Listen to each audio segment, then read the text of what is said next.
Hello दोस्तों, स्वागत है आप सबका लम्हा टेल्स के अंदर।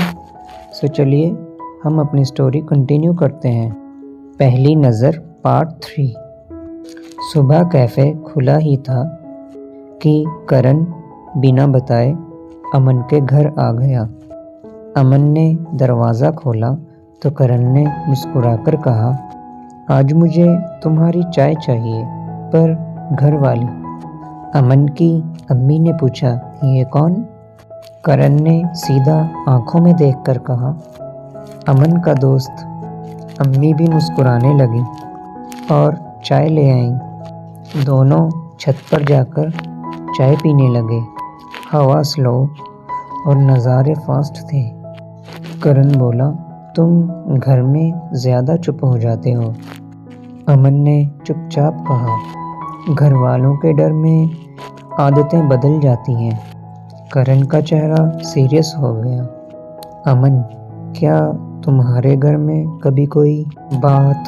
अमन ने रुक कर कहा, नहीं, बस सीक्रेट ही जिंदगी बन गया है। दोनों कैफ़े पहुंचे तो वहां ऑलरेडी एक लड़का करण का वेट कर रहा था, ऋषु। ऋषु ने स्माइल करके करण का शोल्डर पकड़ा। भाई, तू कल कॉल नहीं उठाया? अमन ने उन दोनों की क्लोजनेस को ऑब्जर्व किया। बिना चाहते हुए करण ने अमन को देखकर कहा, ओह, ये मेरा कॉलेज फ्रेंड है, ऋषु। ऋषु ने इंटेंशनली अमन को ऊपर से नीचे तक देखा। ऋषु बोला, तू यहीं टाइम पास कर रहा था? इंटरेस्टिंग। अमन को ये लाइन चुभ गई। करण ने ऋषु को थोड़ा स्टर्न लुक दिया, वो दोस्त है मेरा, रिस्पेक्ट। पर ऋषु हंसे जा रहा था। हाँ हाँ दोस्त। अमन ने उस मूवमेंट में पहली बार जेलसी, इनसिक्योरिटी दोनों फील किया। करण ने अमन की तरफ आंख मारी, जैसे कह रहा हो, इग्नोर हिम।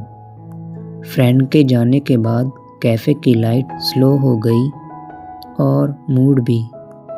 अमन ने सॉफ्टली पूछा, वो कौन था एग्जैक्टली? करण ने कहा, बस पुराना दोस्त, 10 साल पुराना। अमन अंदर से सुलग रहा था, 10 साल, इतना पुराना। शाम को दोनों कैफ़े बंद करने लगे, बट साइलेंस हैवी थी। करण ने पूछा, तुम ऐसे बिहेव क्यों कर रहे हो? अमन ने फाइनली बोला, मेरी तुम्हारी लाइफ में इम्पोर्टेंस है भी या बस time pass? Karan shocked. Time pass? Aman, seriously? Aman ने आंख झुका ली। मुझे डर लगता है। करण ने अमन का हाथ पकड़ा। मैं किसी को किसी की जगह नहीं लेने देता। अमन ने पूछा, तो मैं कौन हूँ? करण एक सेकंड के लिए चुप, फिर धीरे से बोला, तू वो है मेरे लिए जिसके साथ मैं नॉर्मल बिहेव नहीं कर पाता। उस लाइन का अमन पे डीप इफेक्ट हुआ। करण ने ऐड किया, मुझे जेलसी से प्रॉब्लम नहीं, इसका मतलब है तुम केयर करते हो। अमन हंसा भी, शर्माया भी और रिलैक्स भी हुआ। दोनों फुटपाथ पे वॉक करते चले जा रहे थे, बिना प्लानिंग के, बिना डेस्टिनेशन के। करण ने बोला, अमन, तुम्हारी ज़िंदगी में सब कुछ इतना सीक्रेट क्यों है?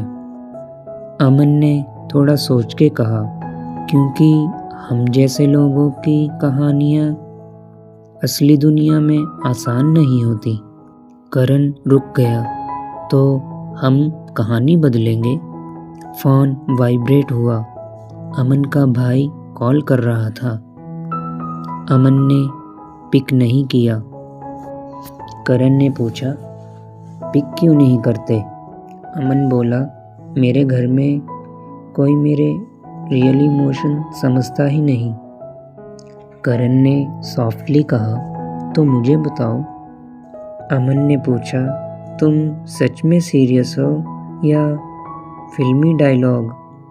करण ने बोला, अमन मैं एक्ट्रेस नहीं हूँ, मैं सच बोल रहा हूँ। सडनली बारिश शुरू हो गई। दोनों बिना भागे खड़े रहे, जैसे नेचर उन्हें एक फ्रेम में फ्रीज कर रहा हो। करण ने कहा, अमन तुम मुझे गलत मत समझना। अमन ने पूछा, किस बारे में? ऋषु के बारे में। वो मेरी पास्ट की गलती है, फीलिंग्स वाली नहीं। अमन ने दिल से रिलीफ महसूस किया। बारिश थोड़ी ज़्यादा हो गई। दोनों कैफ़े के शटर के नीचे आ गए। अमन ने सॉफ्टली कहा, करण तुम्हारे पास्ट से मुझे कोई प्रॉब्लम नहीं, तुम मुझे छोड़ोगे तो प्रॉब्लम होगी। करण थोड़ा हैरान हुआ। अमन पहली बार खुल के बोला। करण ने उसके कंधे पर हाथ रखा। मैं छोड़ने का प्लान लेकर नहीं आया। सडनली ऋषु का मैसेज पॉप हुआ, bro we need to talk. Karan ने मैसेज हाइड कर दिया। अमन ने नोटिस तो किया पर कुछ बोला नहीं। टेंशन फिर हल्की सी वापस आई। करण बोला, तो चलो फिर आज तुम्हारी फेवरेट गली की मोमोज खाते हैं। अमन हंसा, तुम टेंशन हैंडल बहुत ही वियर्ड तरीके से करते हो। करण बोला, क्योंकि तुम स्माइल करो, उसके बिना मुझे नींद नहीं आती। अमन, ये डायलॉग फिल्मी था। करण पर काम कर गया। दोनों बेंच पर बैठकर मोमोज खाते रहे, जैसे दुनिया सिंपल हो सकती है अगर साथ सही हो। अमन ने पूछा, कल मिलोगे? करण बोला, अगर तुम रूठोगे नहीं तो डेली। अमन ने उसकी आंखों में देखकर कहा, मैं सिर्फ तुमसे रूठ सकता हूँ, दूर नहीं जा सकता। रात को अमन ने टेक्स्ट किया, गुड नाइट। करण ने रिप्लाई किया, तुम बिन अधूरा लगता है, गुड नाइट इडियट। अमन ने फ़ोन चेस्ट पर रखा और पहली बार महसूस किया शायद ये रिश्ता कुछ बन रहा है। तो पार्ट 3 यहीं पे ख़त्म होता है दोस्तों। नेक्स्ट पार्ट लास्ट पार्ट होगा, पार्ट 4। सो अगले पार्ट में मिलते हैं। आपको क्या लगता है, ऋषु के रिटर्न से अमन और करण का रिश्ता मजबूत होगा या उनके बीच एक नई दूरी शुरू होगी? कमेंट में ज़रूर बताइए। अगर आपको कहानी पसंद आए तो लम्हात टेल्स को सब्सक्राइब कीजिए और आपका एक लाइक हर लम्हे को और खूबसूरत बना देता है। थैंक यू दोस्तों, बाय बाय।